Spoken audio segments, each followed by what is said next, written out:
சமையல் மணக்க ருசிக்க அம்மா சமையல் மசாலா ஐட்டம்ஸ் ஊறுகாய் ஐட்டம்ஸ் நம்ம கிட்ட கிடைக்குது.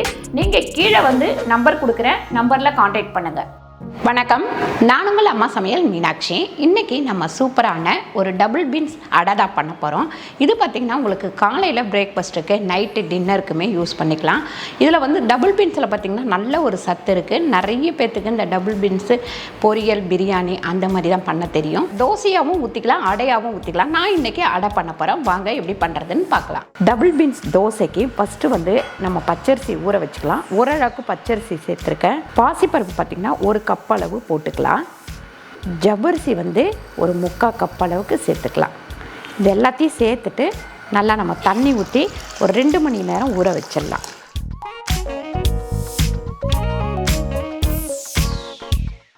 ஒரு பீஸ் பார்த்திங்கன்னா இஞ்சி, இதில் 10 பச்சை மிளகாய் சேர்த்துக்கலாம். நீங்கள் காரத்துக்கு தகுந்த மாதிரி பச்சை மிளகாய் சேர்த்துக்கோங்க.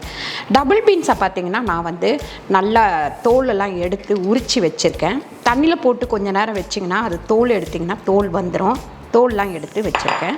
அதுக்கப்புறம் அரிசியும் ஜவ்வரிசி பாசிப்பருப்பு இதெல்லாம் கிட்டத்தட்ட ஒரு 4 மணி நேரம் ஊறி இருக்குது. இதையும் இதில் சேர்த்துக்கலாம்.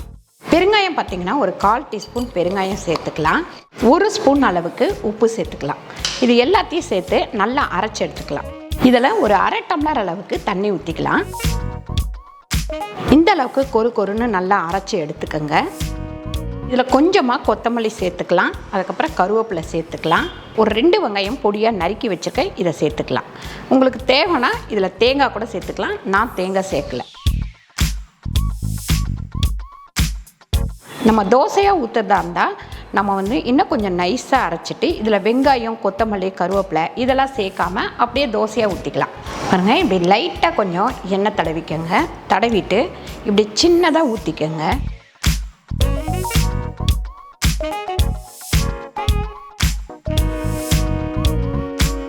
ஒரு 2 நிமிஷம் இதை மூடி வைங்க. இப்படி ஒரு 2லேருந்து 3 நிமிஷம் நல்லா மூடி வச்சுட்டு இப்படி திருப்பி போட்டுக்கோங்க.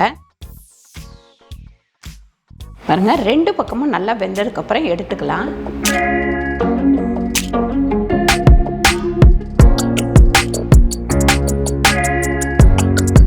பாருங்கள், சூப்பரான டபுள் பீன்ஸ் அடை ரெடி ஆயிடுச்சு. இதை நீங்கள் அடையாகவும் ஊற்றிக்கலாம், தோசையாகவும் ஊற்றிக்கலாம், அதுக்கப்புறம் பனியாரமாகவும் ஊற்றிக்கலாம். ஒவ்வொன்றும் ஊற்றும் போதும் ஒவ்வொரு டேஸ்ட்டும் வந்து உங்களுக்கு கிடைக்கும். வெங்காயம் போடாமல் நீங்கள் ஊற்றுனீங்கன்னா தோசையாக ஊற்றிக்கலாம். வெங்காயம் போட்டிங்கன்னா அடையாக ஊற்றிக்கலாம். வெங்காயம் பச்சை மிளகாய் அதுக்கப்புறம் கடலைப்பருப்பு உளுத்தம்பருப்பு கடுகு தாளித்து ஊற்றுனீங்கனாக்கா நம்ம பனியாரமாக ஊற்றிக்கலாம். இந்த மாதிரி இந்த மாவில் நம்ம 3 ரெசிபி பண்ணலாம். கண்டிப்பாக ட்ரை பண்ணி பாருங்கள். ட்ரை பண்ணி பார்த்துட்டு கீழே வந்து கமெண்ட் பண்ணுங்கள் எப்படி வந்தது அப்படின்னு சொல்லிட்டு. இந்த வீடியோ உங்களுக்கு பிடிச்சிருந்தால் லைக் பண்ணுங்கள், ஷேர் பண்ணுங்கள், சப்ஸ்கிரைப் பண்ணுங்கள், ஃபேஸ்புக்கில் ஷேர் பண்ணுங்கள், மறக்காமல் கமெண்ட் பண்ணுங்கள். நன்றி, வணக்கம்.